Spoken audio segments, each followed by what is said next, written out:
PA second year students, today we are going to start parliament, compositions, powers and role यानी कि संसद दी बनतर, शक्तियाँ ਅਤੇ ਇਸ ਦੀ ਭੂਮਿਕਾ। what do you mean by the parlor? Parlour जिहड़ा वर्ड है it is derived from the फ्रांसीसी word parlour which means to talk, यानी कि संसद का अर्थ जिहड़ा संसद वर्ड है वो फ्रांसीसी भाषा के पार्लर वर्ड तो लिया गया है जिसका अर्थ है टॉक करना। यानी कि जदों मंत्री पार्लीमेंट दे विच बैठ के आपस दे विच राष्ट्रीय अते अंतरराष्ट्रीय मुद्दों ते गलबात करते हैं असीं उसनूं की कहते हाँ, पार्लीमेंट कहते हाँ। पार्लीमेंट बेटा अपने कॉन्स्टिट्यूशन की आर्टिकल नंबर 79 दे विच ये दिता गया है कि संसद की संघ की एक संसद होएगी जिस विच राष्ट्रपति अते 2 सदन जिहड़े हैगे ने वो होणगे जिन्हां नूं क्रमवार राज्य सभा ते लोक सभा कहा जाएगा, है ना जी। मैं तुहानूं पहलां भी दस्सिया सी बेटा कि ऑर्गनस ऑफ द गवर्नमेंट, जदों तक तुसीं पोलीटिकल साइंस पढ़ रहे हो तुसीं ये चार्ट कभी भी नहीं भुलना। There are 3 types organ of the government. Number 1 is the legislative, number 2 is the executive and third one is the judiciary. Legislative का काम होंदा है टू मेक लॉ, एग्जीक्यूटिव का काम होंदा है टू इंप्लीमेंट द लॉ, ठीक है, यानी कि लागू करना। जुडिशरी का काम होंदा है इन्हां दी प्रोटैक्शन करना या फिर इन्हां दी रक्षा करना, ठीक है। विधान पालिका, कार्यपालिका ते न्यायपालिका। विधान पालिका का काम होंदा है बेटा कानून बनाना, एग्जीक्यूटिव का काम होंदा है उन्होंने इंप्लीमेंट करना यानी कि लागू करना कार्यपालिका, तो जुडिशरी यानी कि तुहाडी न्यायपालिका का काम होंदा है उन्हां कानूनां नूं लागू करना। हुण आपां बेटा एग्जीक्यूटिव पढ़ चुके हैं, एग्जीक्यूटिव दे विच अपने राष्ट्रपति ते प्रधानमंत्री आपां पढ़ चुके हैं। Now we are discuss about the parliament यानी कि संसद जिहदे विच कानून बनाए जाते हैं। संसद दे विच बेटा अपनी इंडियन पार्लीमेंट दे विच 2 हाउसिस होंदे ने, लोक सभा एंड दी राज्य सभा। लोक सभा बेटा यह सदन का हेठला सदन है संसद का, तो राज्य सभा जिहड़ा हैगा वो उपरला सदन है, ठीक है। लेकिन ज़्यादातर पावर्स किहदे कोल ने? लोक सभा कोल। क्यों? क्योंकि लोगों द्वारा चुनिया होया यह सदन है, ठीक है। अगे आप डिटेल दे विच बात करते हैं, पहला ये रफली है कि आप पार्लीमेंट दे विच पार्लीमेंट बारे पढ़ना है जो कानून बनाउंदी है। कानून कौन बनाउंदा है पार्लीमेंट दे विच? 2 हाउसिस ने, लोक सभा ते राज्य सभा। हुण आपां पढ़ते हाँ character sketches of the union parliament कि साडे संघी संसद दीयां किहड़ियां-किहड़ियां विशेषतावां ने, ठीक है। इस तो बाद पहला आंदा है राष्ट्रपति संसद का हिस्सा। भावें कि राष्ट्रपति संसद के किसी भी सदन का मैंबर नहीं होंदा, ठीक है, लोक सभा राज्य सभा किसी का मैंबर नहीं होंदा, परंतु फिर भी वह कॉन्स्टिट्यूशन का या फिर भी वह पार्लीमेंट का एक अटुट हिस्सा है। क्योंकि लोक सभा ते राज्य सभा दियां जिन्नियां भी मीटिंग्स ने वो सारियां ही कौन बुलांदा है? राष्ट्रपति बुलांदा है, पर वो आप उन्हां दे विच पार्ट नहीं लैंदा और ना ही राष्ट्रपति नूं संसद के किसी भी सदन दे विच वोट पाउण दा अधिकार हुंदा है, ठीक है।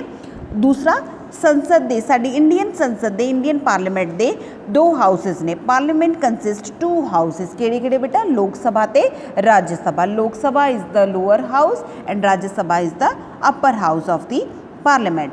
Number 3 union parliament is non sovereign. संघीय संसद प्रभुसत्ता संपन्न नहीं है, यानी कि ये ज़रूरी नहीं है कि पार्लीमेंट को अगर कानून बनाने का अधिकार है तो उहदे द्वारा पास किए गए सारे ही कानून जिहड़े इंप्लीमेंट होणगे। क्यों? क्योंकि उस एक निर्णय लैण वाली शक्ति नहीं है, उहदे उत्ते भी बहुत सारियां लिमिटेशनस हैं।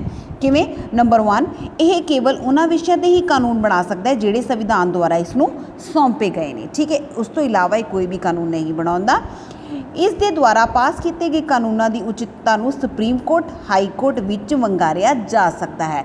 यानी कि किस तरह कि अगर सपोज दैट कि विधान पालिका दे विच कोई कानून बन गया है, ठीक है, पार्लीमेंट दे विच कोई कानून पास हो गया है, लेकिन किसी व्यक्ति ने उसनूं न्यायपालिका दे विच चैलेंज किया है, ठीक है, तो वह जिहड़ा कानून है उसनूं सुप्रीम कोर्ट या फिर हाई कोर्ट दे विच चैलेंज किया जा सकता है, ठीक है। यह विधान दे बुनियाद ढांचे नूं नहीं शोध कर सकती, यानी कि पार्लीमेंट जिहड़ा हैगा बेसिक स्ट्रक्चर जिहड़ा हैगा अपने कॉन्स्टिट्यूशन का वो चेंज नहीं कर सकती। इस द्वारा कीतियां गईयां कुछ संविधानिक शोधां हुंदे 1/2 1/2 राज्य विधान मंडलों की प्रवानगी लैनी जरूरी होंगी है। कुछ जिहड़े बिल ने उन्होंने उत्ते राज्य विधान मंडलों की भी जिहड़ी हैगी प्रवानगी लैनी जरूरी है। ठीक है, राज्य विधान मंडल आप आगे करांगे। इस द्वारा पास किए गए बिलों उत्ते राष्ट्रपति वीटो शक्ति का प्रयोग कर सकता है। वीटो शक्ति होंदी है बेटा कि वैसे तो देखो अगर संसद ने बिल पास कर दिता तो राष्ट्रपति सिर्फ एक फॉर्मैलिटी के लिए उसनू चैक करता है तो उसनू पास कर दिंदा है। राष्ट्रपति अपनी सलाह दे सकता है कि इहदे विच आ चेंजिस कर लो, चेंजिस कर लो, लेकिन उन्होंने करना या ना करना लोक सभा के उत्ते डिपेंड करता है। सो यू सपोज दैट उस तो बाद है दोहां सदनां दीयां शक्तियां समान नहीं हैं। दोनों पावर्स जिहड़ियां हैगियां लोक सभा ते राज्य सभा दोनों सदनां दीयां बेटा शक्तियां इक्वल नहीं हैं, because Lok Sabha is the much powerful than the Rajya Sabha. उस तो बाद है provisional of nominations of the member of the Rajya Sabha. राज्य सभा विच मैंबरां दी नामजदगी की व्यवस्था भी ये करता है। संघी संसद को केवल विधानिक कार्य ही नहीं हैं। क्योंकि ये मंत्री परिषद नूं सामूहिक रूप दे नाल लोक सभा के सामने जिम्मेदार भी बनाना जिहड़ा हैगा इन्हां दा काम है। गलत नीतियां सरकार दीयां नीतियां दे उत्ते नज़र रखना भी जिहड़ा हैगा वो पार्लीमेंट का काम हुंदा है। दोनों सदनां की सांझी बैठक अगर कदे बेटा प्रॉब्लम आ जाती है तो दोनों सदनां की जिहड़ी सांझी बैठक मतभेद नूं दूर करन दे लई राष्ट्रपति दोनों की सांझी बैठक भी जिहड़ी हैगी आ वो बुला सकता है। ठीक है, पार्लीमेंट दे विच अपनी ये विशेषतावां ने। ओके, उस तो बाद आंदा है बेटा राज्य सभा। राज्य सभा बारे पढ़ते हैं हुण कि राज्य सभा की है। राज्य सभा संघी संसद का अपर हाउस है, उपरला सदन है।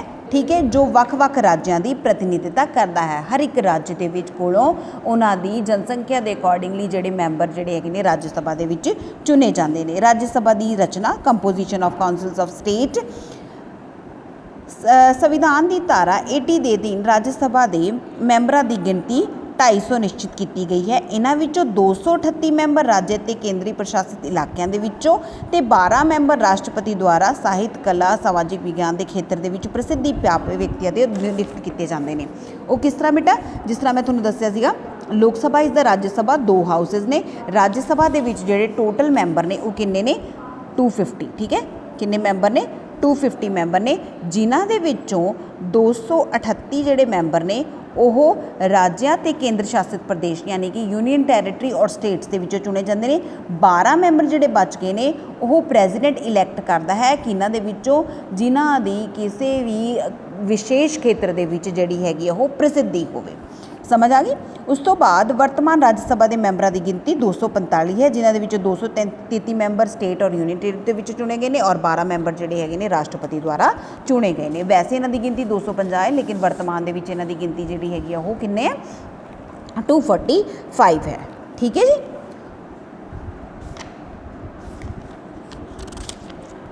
उस तो बाद बेटा खुले मतदान इन्हां दी जिहड़ी मैंबर दी योग्यतावां ने किहड़ी किहड़ी ने।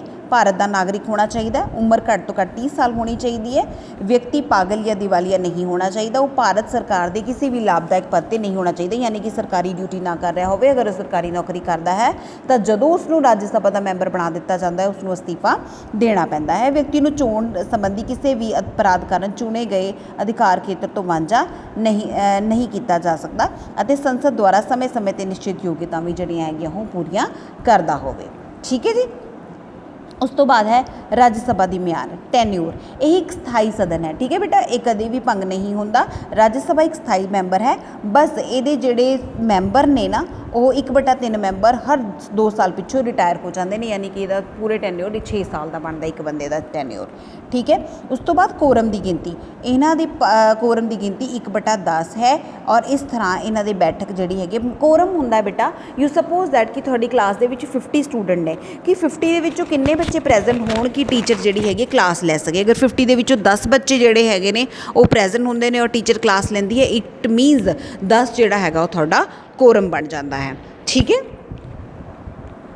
उस तो बाद आंदा है बेटा इन्हां दा इजलाम कभी भी बुलाया जा सकता है। ठीक है, तो घट तो घट पूरे साल दे विच 2 बारी जिहड़ा हैगा वो बुलाया जाता है। संसद का सभापति देश का उप राष्ट्रपति जिहड़ा हैगा अपने देश का इंडिया का उप राष्ट्रपति राज्य सभा का स्पीकर होंदा है और इहदा हुण कौन है वेंकैया नायडू।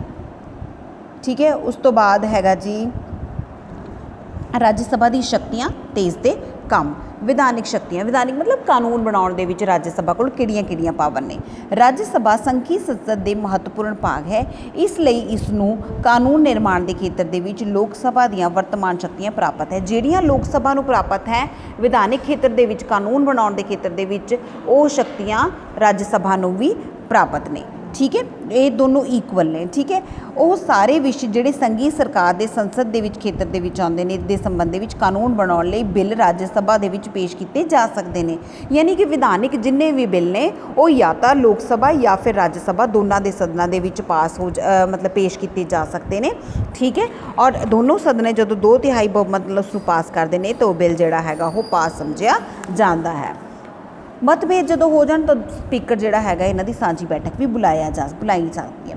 ਫਾਈਨੈਂਸ਼ੀਅਲ ਪਾਵਰ ਹੁੰਦਾ ਬੇਟਾ ਮਨੀ, ਪੈਸੇ ਦੇ ਰਿਗਾਰਡਿੰਗਲੀ, ਬਜਟ ਨਾਲ ਰਿਲੇਟਡ, ਪੈਸੇ ਨਾਲ ਰਿਲੇਟਡ ਕੋਈ ਵੀ ਜਿਹੜਾ ਬਿੱਲ ਹੈ, ਇਸ ਮਾਮਲੇ ਦੇ ਵਿੱਚ ਲੋਕ ਸਭਾ ਜਿਹੜੀ ਹੈਗੀ ਆ ਉਹ ਰਾਜ ਸਭਾ ਨਾਲੋਂ ज़्यादा पावरफुल है, मच पावरफुल है, क्योंकि पैसे नाल रिलेटेड लोक सब जिन्ने भी बिल ने, विधानिक बिल ने जिन्ने भी, वो सारे ही पहला लोक सभा दे विच रिप्रजेंट कीते जांदे ने।